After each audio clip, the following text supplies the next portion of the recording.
Hi, Hour 2. We update on the food selection here. Cinnabon Delights was the answer I was looking for earlier. Cinnabon Delights. 2-pack, yeah, I'm telling you, 12 is the way to go. And sometimes they even put it right in like the extra large cup, like the to-go where you get the Baja Blast. Perfect. Cheese curds make my stomach hurt all the time, but I do eat them though. It's unbelievable, Emilio. Free advertising. The free advertising that you're handing out on this particular program is nauseating, sir. Milwaukee Tools. Go pick you one up. There you go. Pick it up. All right, let's move it along here and see what else we had on Twitter. Over here trying to get Taco Bell to sponsor the show. Exactly. All right. Some more Tucker Kraft stuff here. That was the same thing with Richard Rodgers. Obviously, Carson Caldwell. Shout out to him at CarsonC_TCC on Twitter. Had put the same stat out there about Richard Rodgers with the graphic. We'll come back to that Carrington Valentine in just a second, or I'm sorry, Zayne Anderson in just a second. This is pretty cool. Highest passer rating when targeted this season, minimum of 25 targets. Tucker Kraft, 146.2. You guys correct me if I'm wrong, but I'm taking that as the highest in the entire National Football League, including wide receivers, running backs, tight ends, everybody. Is that the way y'all are taking that too? It sure looks that way. We're gonna. It sure looks like old Richie Rodgers' record is going to get broken here either Sunday or the following week. So shout out to Tuck Norris, man. Yeah, that passer rating when targeted is, to me, it's a direct reflection of catch radius and sure-handedness. Obviously, you had that last year. It showed up on tape. He just maximizes his opportunities, man, and obviously picking up the yak along the way. He's the yak god when it comes to tight ends here. Emilio, you got anything you want to add to the Tucker Kraft talk? I want to get that in there real quick because we kind of mentioned him earlier. He's for the boys. That's all I can say, man. That's what he said, right? Dude, yeah, he said I play through injuries. I'm for the boys, period. That's it. Yeah, no doubt about it, man. Tucker Kraft's a man bear. Here we go. Zayne Anderson, we did find out last week he is a real person, right? We talked about that several times. Zayne Anderson among safeties in week 16, 85.2 PFF grade. That was fourth best. He had 31 coverage snaps, 0 receptions allowed, 1 interception, and 1 forced incompletion. Hey, how about CV? We talking about the leadership. How about when Zayne got his pick and just dropped the ball in the end zone? Valentine's the first one over to snatch it up and make sure that he gets the ball. That's so awesome. It's so awesome, man. These guys are really they're playing for each other. Because Valentine was upset not upset, but I think he was like, dude, that should have been my pick. I would have taken it to the house. And he was like, whoa. He was more upset that he dropped it. Yeah. He said, man, it's your first pick and you just left it. What are you doing out here? Protect that thing. And again, man, it's just like when you've got guys banged up, someone else steps up, right? And I think that is a direct reflection of the coaching. And it's that next man up mentality. And Matt LaFleur kind of set the culture, set the tone last year, saying we are not going to use us being the youngest team as an excuse. He squashed that out, and it's the same thing with injuries. You're seeing it here with Ja, right? What's he saying? Hey, you'll find out at 3. We're moving forward, man, with or without these people, right? We're going to be ready to roll. So, it's really, really cool to see Zayne Anderson step up in that moment. Now, we got to also put it into perspective. I don't mean to be a party pooper here, but it's one game, right? It's one game. Now, let's see what he does this week. Obviously, Evan Williams is out. We kind of talked about this earlier. Let's go around the horn with it. Who do you want starting? What do you want your nickel defense to look like come Sunday at 3:25 Central Time? Do you want it to be Xavier McKinney and Zayne Anderson at safety? And if Javon Bullard does play, put him in the slot, put Keyshawn on the outside, and have Carrington Valentine and Eric Stokes split reps on the other side? Is that what we're thinking? Or are we thinking Javon Bullard at safety, Keyshawn in the slot, and have Carrington Valentine and Eric Stokes on the outside? Let's go around the horn with that real quick. Either one of y'all start it off. Tim. I'll take it. He sounds so depressed. I'll take it. No, it's not the fun answer. It's what I think the staff is going to do, and I agree. It's option 1. Zayne Anderson is on the field. That's your backup for Evan Williams until we can get him back. Javon Bullard, hopefully potentially playing here, is just a cherry on top. That just gives us a little more versatility with Keyshawn. I think you start Bull in the slot where he's been playing all year. We have to be patient. He's a rookie. He's not horrendous in the slot. He's learning. And I think it gives us more flexibility on the outside with CV and Keyshawn, makes us a little more dynamic out there. And then you've got Stokes obviously rotating in, and he's been playing pretty good ball lately. So I like the scenario with Zayne Anderson and X as your safeties. That's my pick, and I think that's what they're going to do, honestly. So you're going X and Zayne, and then put Javon Bullard in the slot, right? Yep. Got it. What about you, Emilio? What are you doing here? If you're running your Madden franchise, what are you doing? If I'm spinning this, if I'm on the sticks, I honestly Tim, I'm sorry. I think I'm gonna put Zayne back on the sideline and just Zayne hold down the practice squad. We'll bring Bull back out. Keyshawn, sit your butt outside. Keyshawn's gonna slide back into the slot maybe. But you're right. I mean, if we had Evan, I think it's a definite. Zayne's on the sideline. We're good to go. If we only have one back, I still think that they're going to want to put that second rounder out there. Nothing against Zayne, but I do think that they probably want to put Bullard out there and spin rotate the corners. But he's going to get some shots. I think maybe they fluctuate him in there. I don't think it's going to be all one. It's not going to be one or the other. Especially if somebody struggles, right? If you get one of these positions that struggles a little bit, hey, let's mix it up, get in there, Zayne. Yeah. And see if you can make magic happen again. And again, just a reminder in case you guys are just tuning in here for hour 2, Evan Williams is out this Sunday against the Vikings. So we're trying to talk and decide, all right, how are you going to roll this out here in terms of your nickel defense? Just because like Zayne will prepare like he's a number one, right? I think Bullard is to that spot as well. But if you're telling Bullard, hey, you're number one, you get out there, I need you to be ready for X, Y, and Z, and something happens, Zayne's already ready to go, boom, no problem. But I do get it, Tim. I mean, the dude's hot. Let's keep him out there, let him roll. I just feel like with coverage, like strictly from a coverage perspective, I feel like we're better served with Keyshawn on the boundary. And I think that's where Keyshawn's played his best ball this year, is on the outside, which is, shocked a lot of us, I think. And I think Bullard's been, a work in progress in the slot, but I think he's played his better ball in the slot as opposed to, in the back end of the defense with McKinney. So, right. But I agree with your logic too. I mean, there is logic to what you're saying is, Zayne wasn't brought here to start. He was brought here to be a special teamer and a spark plug and an emergency, in case of emergency break glass kind of guy for that secondary. And to his credit, he's stepped up this last game and a half there. So I'm just leaning more towards, really Keyshawn is that factor for me. Mm-hmm. And I feel like having him and Valentine as our boundary corners going up against Justin Jefferson and Hawkinson and these guys, I think that's going to give us a better chance to win the game. No, I feel you on that. Do you want Eric Stokes out there or do you want Zayne Anderson out there? I feel like it's kind of your flip flop. Right. And the only thing I would say is I like Zayne coming downhill. I love when he spurs and comes down a lot more than, when he's super deep, but that would be my only kind of pushback. If you want speed on the outside, I think it's got to be Stokes, but is he going to get roasted by Jefferson? That's a possibility. Right. Or is he going to keep up with him stride for stride and then get high pointed and completion is made anyway, Yep. Yeah. Good point. Let's see here. Michael A. Smith in the chat says, hot take, Stokes will get a pick 6 and no, I am not smoking anything right now, he says. So I like that he put that emphasis there right now. Stephen A. Smith disagrees. Not, hey, listen, Michael, none of us can deny the fact that Stokes is playing some of his best football right now. Yeah. He has really, really turned it up, and that's what makes it so difficult. Do you want to put Bullard at safety, take Zayne off the field so Stokes and Carrington are on the outside with Key in the slot, right? Right. Yeah, that's really what it comes down to when you're asking. You're saying, do you want Zayne on the field, or do you want? Let's see, who would it be? Do you want?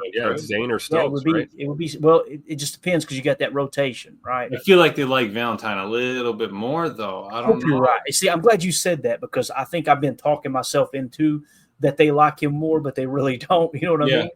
Because I feel the same way. Tim, do you feel the same way? Do you feel like they maybe are leaning toward Valentine a little more than Stokes? Absolutely. Okay. I think he's the one who stepped up in the biggest way since Jair's been out of the mix, and it shows. And I think, like Emilio was saying, he got the the G of the week last week. He's kind of the darling of that secondary room right now. And I say, if the guy's got a hot hand, ride the hot hand, man. Keep it going. And again, I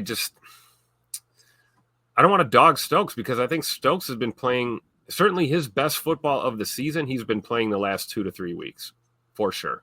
Yeah. And again, I'm not saying he's hot, but if he's been playing well, that's a guy you want to see the field in a rotational aspect. The thing with Zayne Anderson is, I'm not saying he's one-dimensional, but you're probably not going to put Zayne in the slot, right? He's probably going to play that opposite safety, or he's going to rotate in. So the more versatility that you want, you're probably going to get that by having Bullard in the slot. That's just my opinion. That's a good point. Very true. And will they try to run the football too, right? Like right. If that's the case, you really like Bullard. His strength, in my opinion, is run defense out of the slot. That seems to be what he does really well. And if you're going to play spur safety, now you may not play as much spur going up against this wide receiver duo, obviously, and they pass the ball significantly more. It was like almost 9% more than the Packers pass the ball. So you got to take that into consideration too in terms of what they're going to put on tape on how they like to attack defenses there. So the chat's been kind of chiming in with who they want to see out there.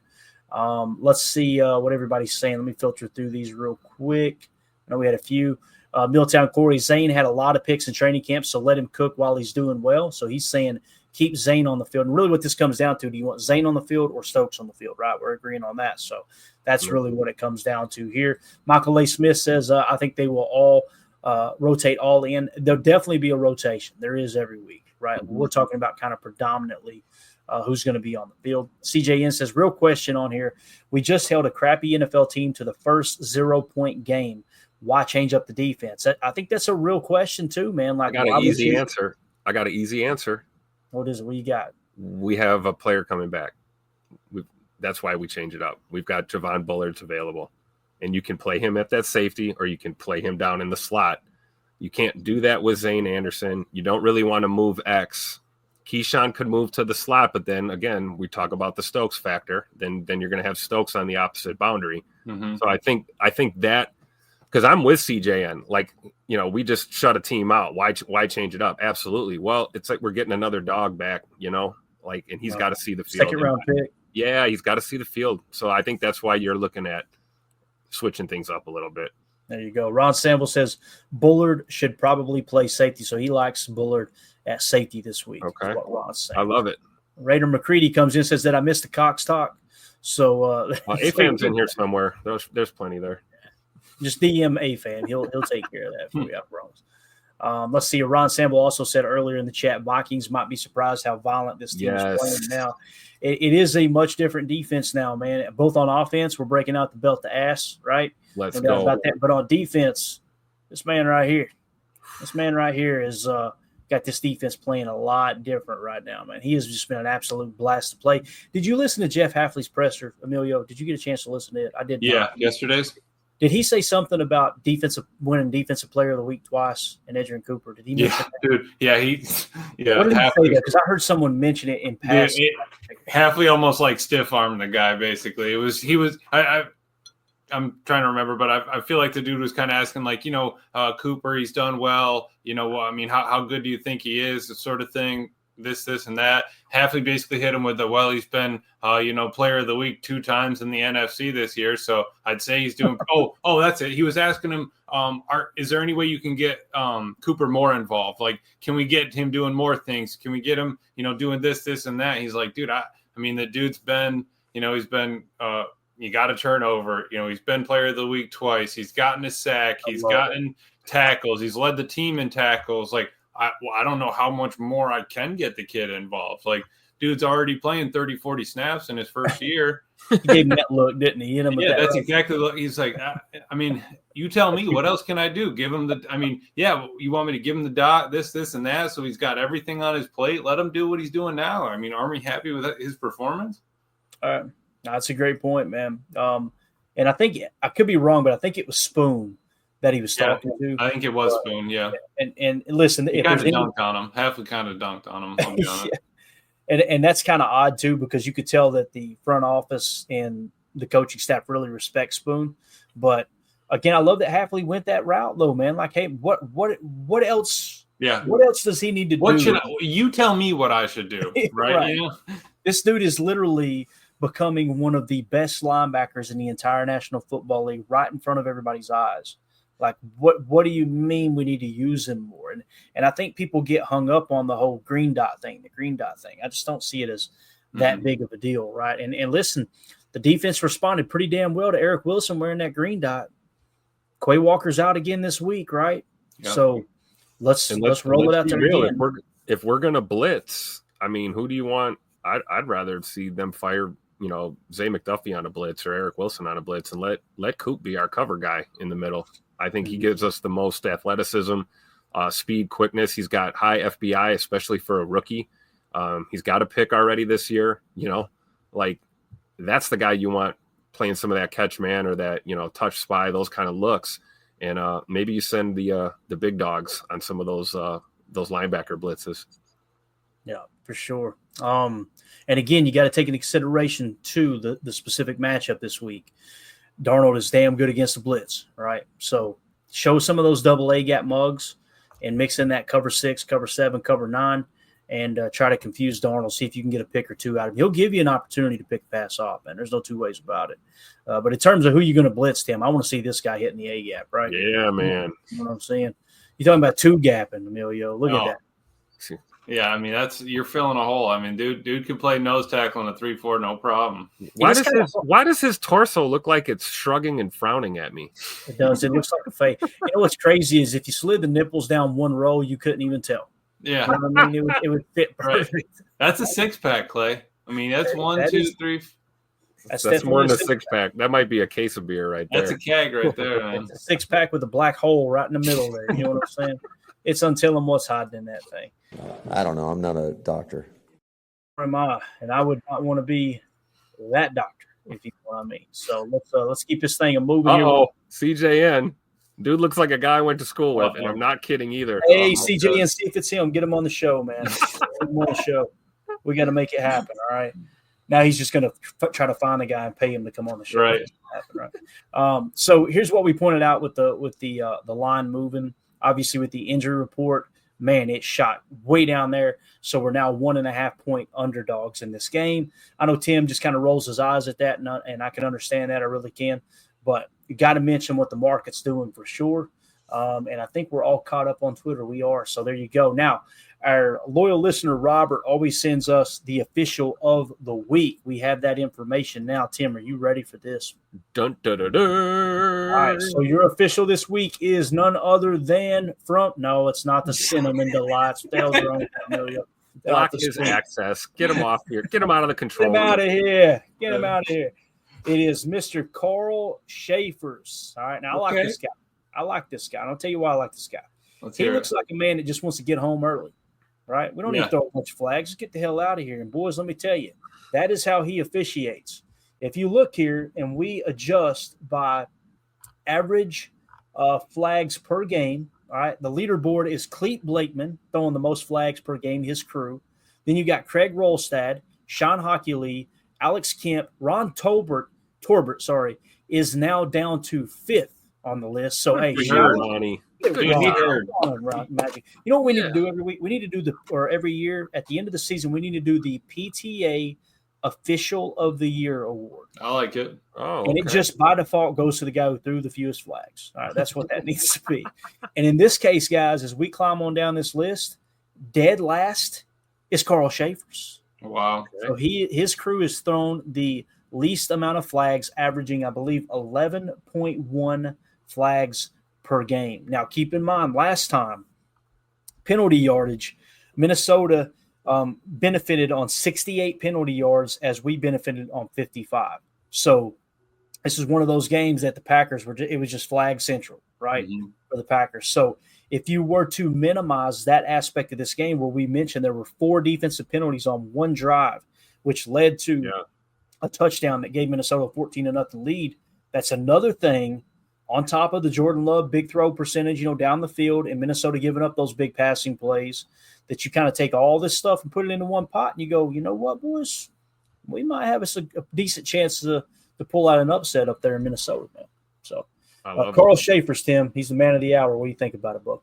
I think this it speaks volumes. You know, when you look at the stats here on these officials, you know, it kind of proves my point a little bit that I was talking about this morning. We got to just be disciplined, you know, because if it's not a blatantly obvious procedural, you know, stupid penalty, this crew's probably not going to throw a flag. So if you're smart with your hands and you're not getting caught holding too much and you're not lining up in the neutral zone and you're not false starting and things like that, we should be all right if we have a relatively clean game. I think, you know, Carl and his crew will do what they've been doing all year, hopefully, and let the boys just play some football, right? Yep. Emilio, this is something you preached on, it felt like, for half the season, talking about penalties. And it seems like the Packers are starting to get it under control, right? It was a problem. It really was. Pre-snap and post-snap penalties are just mental errors, mistakes, something you just want to bite and get out of the game. I think Matt's really done a good job at that. I know we're young, but it's, you know, it's one of those things where you're young, but it's not an excuse. And at this point, I think it was Halfley was saying, at this point, they're not even young. You know, they're well weathered into a NFL season. We're about to be playoff, you know, bound. These guys are NFL players at this point. So I'm glad that all that little those mishaps and stuff have kind of gone to the wayside. And if it's gonna be a bad penalty, make it a bad penalty in between the whistles. And I won't be as mad about it. But yeah, it's I'm just happy it's cleaned up. I really am. Yeah, same, man. So again, there is your official, the official review, we'll call it every week. All right. And shout out to Robert for sending that information over on Mr. Carl Schaefer's. We'll see how that goes this weekend. So we hit the officials. Which direction do you guys want to go in? We got about 14 minutes here. Do you want to look at the team statistic ranking for each of these teams, or would you like to see like a PFF preview? You guys call the shots here. I can pull either up. What would you rather see? What do you think, Emilio? I'd say team statistics. Let's look at the little numbers here. Let's do it. Let's go into the spreadsheet here. All right. Because if we're talking numbers, Jordan Love, the first game against the Vikings was 32 of 54. We asked him to pass the ball 54 times after we brought him back from injury, with a 59% completion, 389 yards, 7 yards average, 4 touchdowns, 3 picks, and a long of 42 with an 83 rating. We are still going to push the ball down the field. I still think that's going to happen. I still think that he's going to go for a long ball, 40 plus yards, and you know, he's going to be shooting for 300 yards. So the problem is we just don't need to pass the ball 50 times to do that. Right. Exactly. Tim, I think you would agree with that, right? 100%. And, you know, and the best way to get there, doing everything you just mentioned, is to run the damn football. And you get all of that stuff opens up off of it, especially on the early downs. You know, I'm a big fan of that double dip run, right? You know, you pick up a 5 or 6 yard gain on a first down run, pound that run again on second down. And then, you know, get that defense creeping up, especially a defense like Minnesota, a very aggressive defense. Get them up, run that play action boot, and let's throw those shots down the field like you're talking about. I'm with it. Yeah. NFL team points per play. All right, offense. I feel like this is the most important statistic here. Green Bay is 5th at 0.454 points per play. Minnesota is 8th at 0.430. So both of these teams are legit top 10 scoring offense. Okay, we go to total offense, yards per play. It is Green Bay is number 2, tied for second with Detroit at 6.2 yards per play. Minnesota is 12th, actually tied for 11th at 5.6 yards per play. So Green Bay definitely moving the ball significantly better than Minnesota has this year from a total yards standpoint. And we're moving the ball half a yard more than last year as well. That's right? Nice to see. I like that. It's huge, absolutely huge. Running the ball, yards per rush attempt. Tim, this is your category here, sir. Running the football, Green Bay is not in the league with actually tied for 6th in the league at 4.7 yards per rush. And Minnesota, are they really I did this the other day. Am I overlooking them? Where the heck are they at? Where's Minnesota on this list? Boys? Can't see them at the bottom of the list there. I don't think that's it, though. I thought they were higher. No, there they are. Holy cow.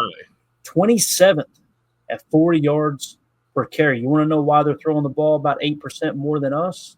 There you go. There's Now, your answer. I'm not here to dog Aaron Jones, but we can finally put that conversation to bed that Goody got the better back in Josh Jacobs over Aaron Jones. Would you guys agree with that, or is that a hot take here? No, I would agree 100%. And like I tell people all the time, you can love Josh Jacobs and love Aaron Jones. It's okay. It's perfectly okay. Sound like a therapist. Different players, and I think, history is proving that Goody made the right move here, right? Yeah. You agree with that, Emilio, or not? Look at him. He's struggling. He's wanting to do the chat. Yeah, I'm doing. I do miss that, but at least we have, that'll work. I'll take the money slide, but no, I mean, trust me, I still want the green and yellow sombrero that Aaron Jones had. That needs to be on the wall. But dude, I love Josh Jacobs, and when he was talking about buying the ice for the linemen, that was dope. Yeah, and what I liked was they were asking him, how come you didn't get it for the tight ends? He goes, well, normally I do, but I wanted to include all the practice squad guys in this one for the O-line. Like, what a guy. What an absolute guy. Doesn't matter the price of it. He goes, I'm going to keep it that way, and I'm just here to bless me. He was saying Josh Myers was asking him, said he's never had a chain. Asking him, hey, what do I do? Awesome. What am I going to pair with this? How am I going to – we're going to see Josh Jacobs out there just hitting dudes, and the 71's just going to be swinging back and forth on them. That stuff matters, man. It really does for culture. I mean, it's huge. So, again, so far, what do we got here, guys? Points per play, Green Bay advantage, right? Yep. Total yards, advantage Green Bay. Rushing yards per attempt, advantage Green Bay. Let's go to passing offense. Let's go passing yards per pass attempt.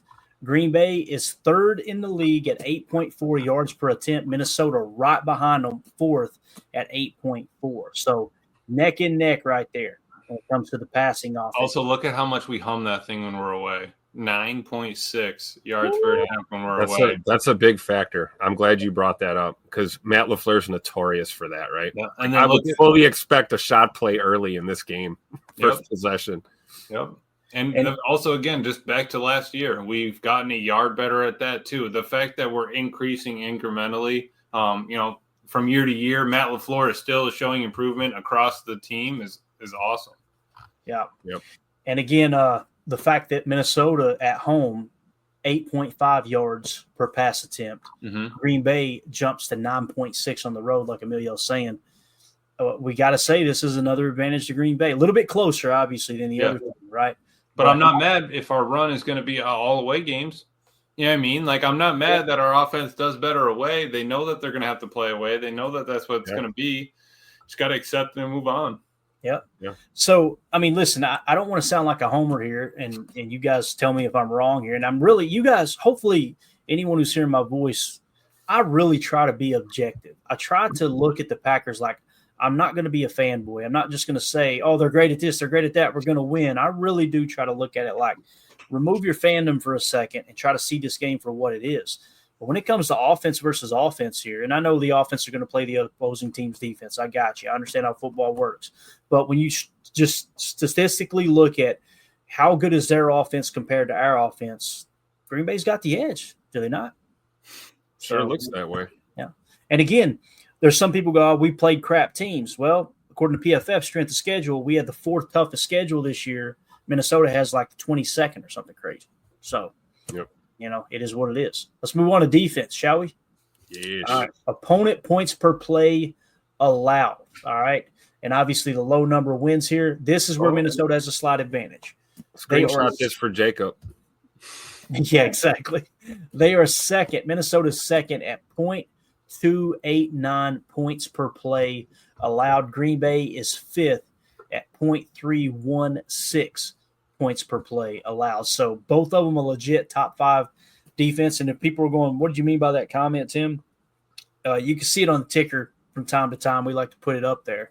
But I can throw that on there. Jacob made a bet that if the Green Bay Packers had a top 7 scoring defense, that he would get an Emilio tattoo on his left butt cheek. Now, There it what's is. an Emilio I wish I tattoo? could pause the ticker so we could just keep it on the screen. There it is. If the Packers have a top 7 scoring defense, I'll get an Emilio tattoo on my left butt cheek. PTA Jacob. It's on the ticker. It's got to be true. That's tough. I mean, that's a tough bet to make early in the season, man. But he was standing with it. He thought this defense was going to have a little bit of, a little hiccup here and there. Hafley's got him humming. And just real quick, take a peek at our last 3. I mean, if we're locking it down, 2.54. That's better than Minnesota's last 3 and better than where they're at average. So, Respect Orange. It says Clayton's fandom is like my pants. It comes off for the show. Tim, why'd you put that up there? What the hell? I didn't. You're not going to blame me. That's terrible. It is terrible, Chuck. All right, NFL team opponent. You hurt me, points Brad. per play. Yeah, this show sucks so bad. All right, let's go to total defense. All right, we're going to go yards per play allowed here.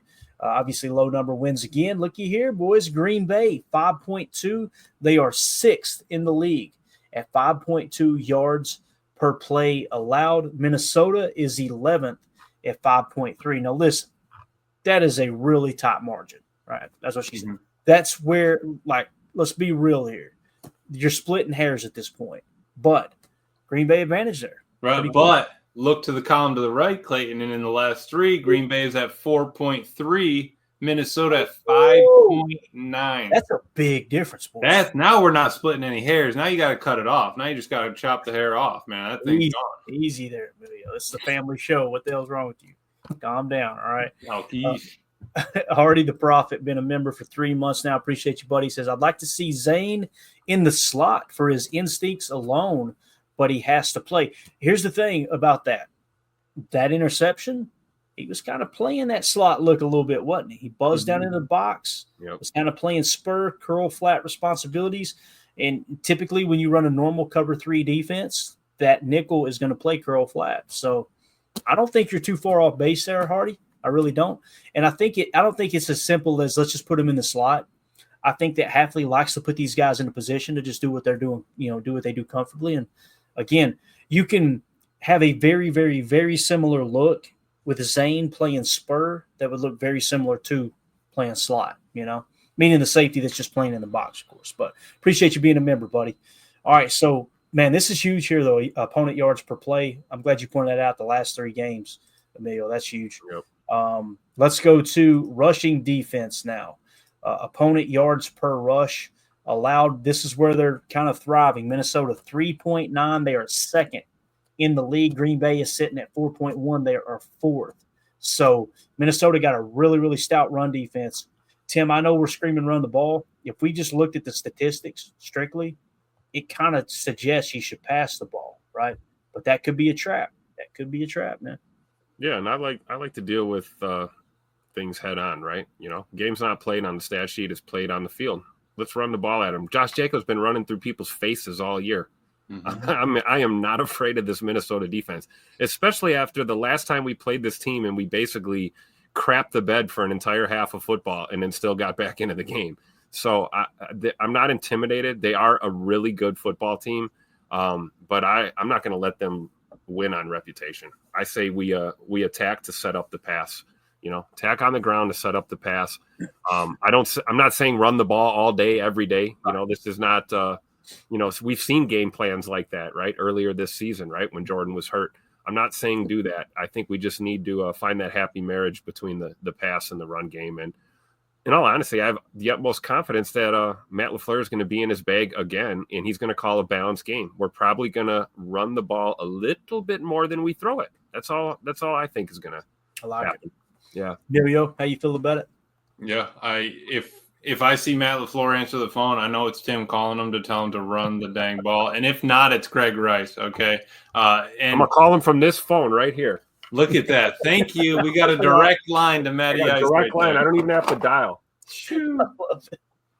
But, yeah, again, look at those numbers. But home, Minnesota's at 4.4. I'll take 40 yards to clip with Josh Jacobs every time. That's no problem with me. I mean, that's nothing. If we look at our aways, we're 4-2, okay. But our last 3, we're 3-7. So, I mean, Aaron Jones, how long do you want to run against the Packers defense, That's a good point, man. It seems like Minnesota's kind of trending down, and they're still winning ball games. Don't get me Right. wrong, but it does feel like the Yeah, league. we're still on the grindstone. We're still honing the blade. We're still working at it. We're still trying to get better. It seems like they kind of just, eased off. Yeah.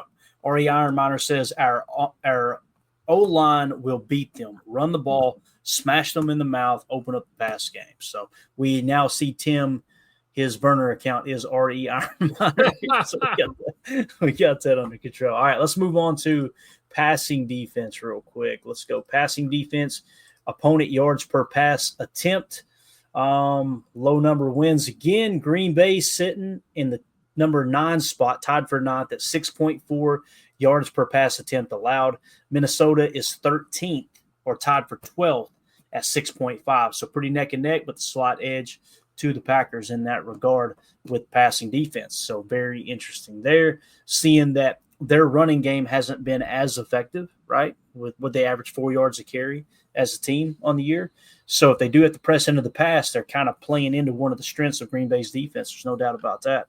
All right, let's so we got the passing defense. The other thing, let's hit turnovers. All right, let's start with giveaways per game. So this is how many times the offense gives the ball away, right? The low number wins. So obviously, less interceptions, less fumbles, all that stuff. Green Bay's given the ball away 1.1 times per game. That number has come down dramatically, guys. Yep. I mean, look at them over the last 3 here, 0.7. So we're really cleaning that up. Obviously, Jordan Love been protecting the football really well. Mm-hmm. Minnesota is sitting at 1.3, but also the last 3 games, they've been protecting the football and only giving it up 0.3 times per game. So It seems like they've cleaned up that aspect of their game, although the Packers still slightly rank higher than them at number 12. And Minnesota's tied for 16. So that's going to be huge, man. Turnover differential is what wins and loses the ball game, no doubt. Yeah. And that gets me excited for the playoffs, Clay. And I was looking there, the away turnovers, we were at 0.9 on away turnovers. That's huge. I mean, Love threw 3 picks in Lambeau, so it's not like, that's something we don't have to deal with moving forward. Yeah. Now let's look at takeaways per game here, boys. Minnesota leads the league at 2 takeaways per game. Green Bay is tied for second at 1.9 takeaways per game. Now, it looks like those numbers have been inflated a little bit for Minnesota. The last 3 games, they've done really well, averaging that 2 takeaways. Green Bay, that number has dropped a couple of tenths of a percent there to 1.7 over the last 3 games. At home, takeaways, Minnesota's taking the ball away 1.9 times per game.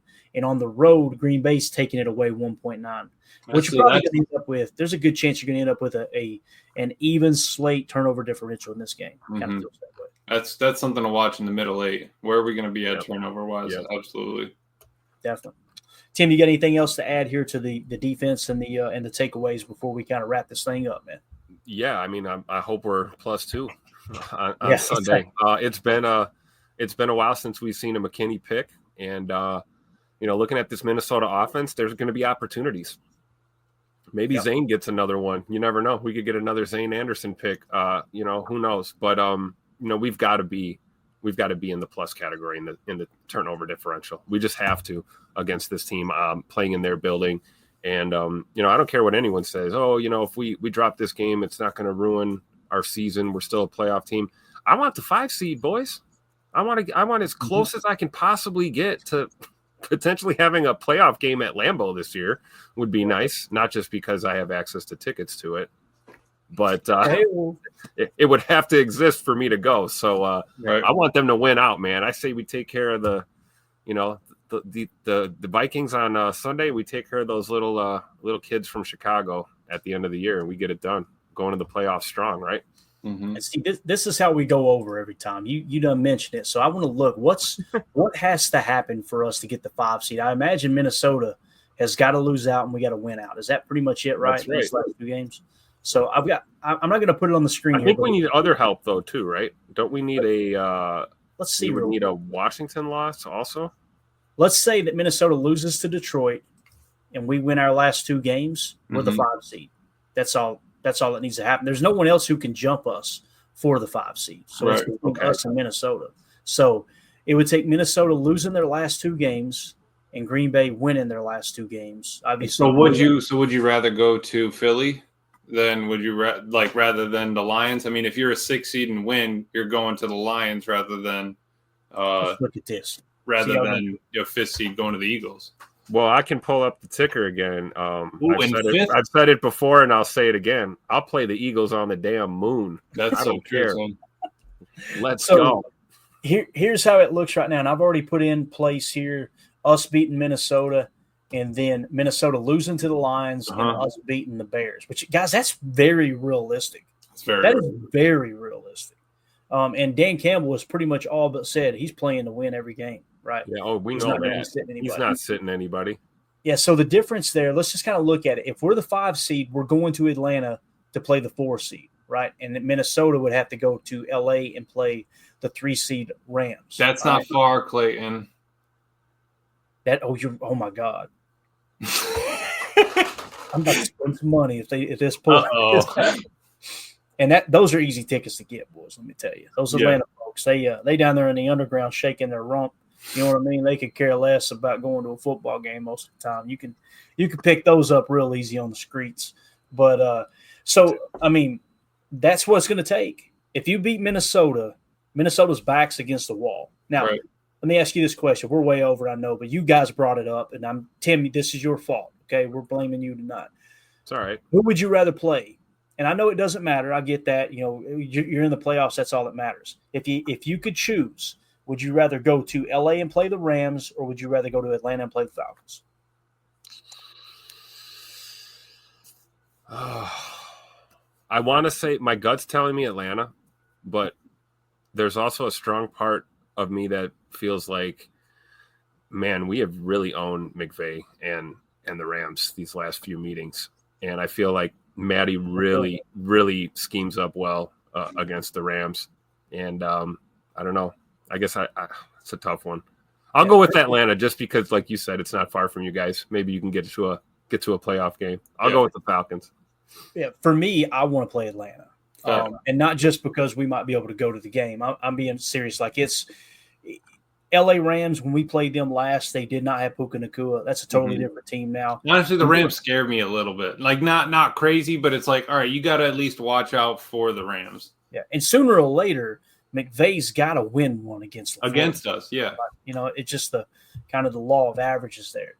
So again, if we beat Minnesota and Detroit beats Minnesota and we beat Chicago there in Week 18, we would go to Atlanta as it sits right now, and the Vikings would go to the Rams. Now, if we backtrack here and let's say that Minnesota wins that game, we end up being the 6th seed, we will be going to the LA Rams, and obviously Minnesota will be going to Atlanta just to make sure there's nothing. But again, what if can Tampa still take that? Can Tampa still take Atlanta's spot?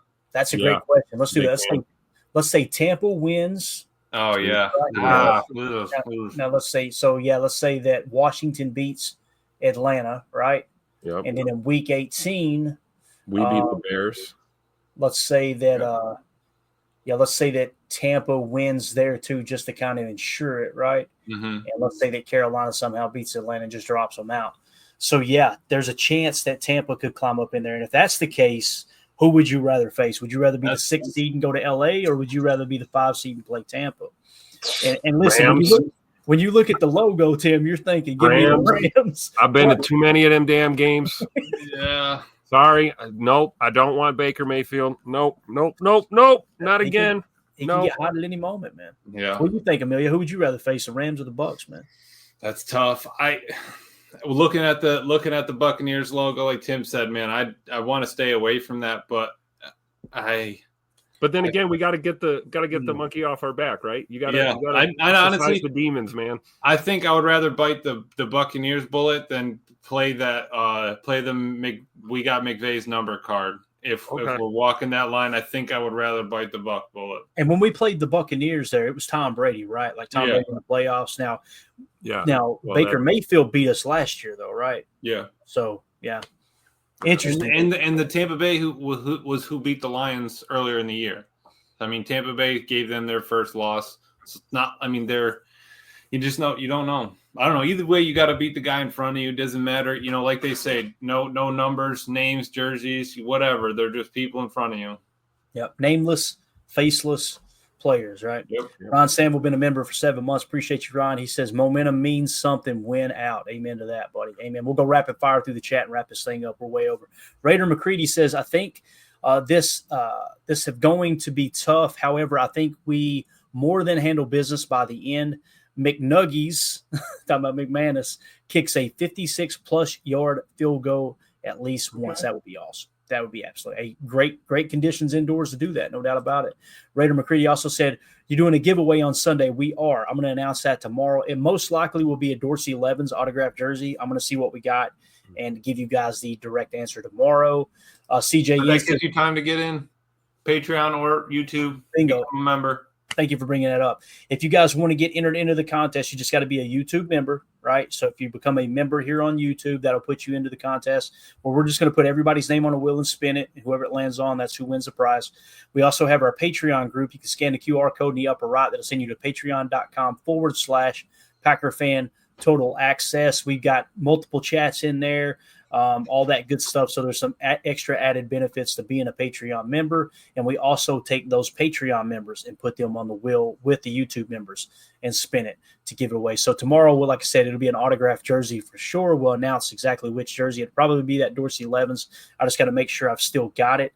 I know it's over here somewhere. I don't want to say that, and then I go digging through and can't find it in my inventory. That would suck. So I like what CJN says. Clayton, putting my basement together in the new house. Can you rig the giveaways to give me a couple? No, we can't do that, CJN. All right. What do you think this is? As long as you're using Milwaukee Tools, CJN, to put that basement together, okay? That's all that matters. That's the thing. Sponsor the show. Chris N says Jacob should live stream the tattoo session on PTA. Oh, we will do something special, sir. We have to pixelate that butt cheek, though. Nobody wants to see that. Nobody wants to see that, man. Put it on the ticker, Emilio. Pixelate it. Pixelate. Quote, Tim. Quote, censor the butt cheek. That butt cheek. I love it. All right. Let's see what else we got. Last one, Braden Fielding.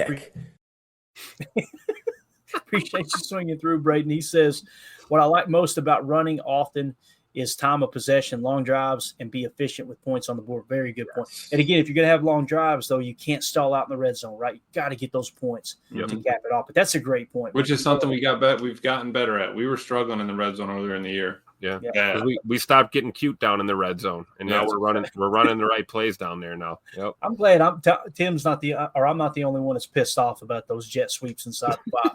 Tim, you could tell he means it when he puts some oomph behind it when he talks about it. I love it. So. All right, that's it, guys. We're way over. We'll talk to y'all tomorrow morning for Good Morning Lambeau. We got 3 NFL games tomorrow. Matter of fact, since we're already over, let's take a quick glance here. So you got the Chargers at the Patriots. The Chargers are in the playoff hunt. You got the Broncos at the Bengals, and you got the Cardinals at the Rams. So obviously tomorrow, I think we're Cardinal fans tomorrow, boys. I believe that. So no, that's not possible. Not that it really matters, but you just, like Tim said, do they really have a chance to win? But playoffs. But you'd rather go to Seattle to play Seattle if it's not, would you rather go back up into Seattle to play them if they come out and win the division? I feel like the LA Rams is an easier place to play, but when you compare the two teams, who would you rather face? Mike McDonald, who just put up 6 points last night. I know he's not an offensive coach, but him, or would you have Sean McVay and Matthew Stafford with Puka Nacua? Yeah, it's Seattle, hands down. You're right. So good stuff, guys. And again, you never know, this might break out when you play Seattle. You know what I'm saying? So that could be something there too. So, all right, we're out. Appreciate y'all. We'll see you in the morning for Good Morning Lambeau. Everybody have a wonderful evening. Thank you, TC Fan, for the super chat. Thank you, Hardy the Prophet, for being a member for 3 months. And Ron Sample, thank you for being a member for 7 months. Make sure you get your memberships active. Make sure that you join our Patreon group if you want to get entered into the contest to win the autographed jersey tomorrow. Everybody have a wonderful evening. And we go. We out. Bye, guys.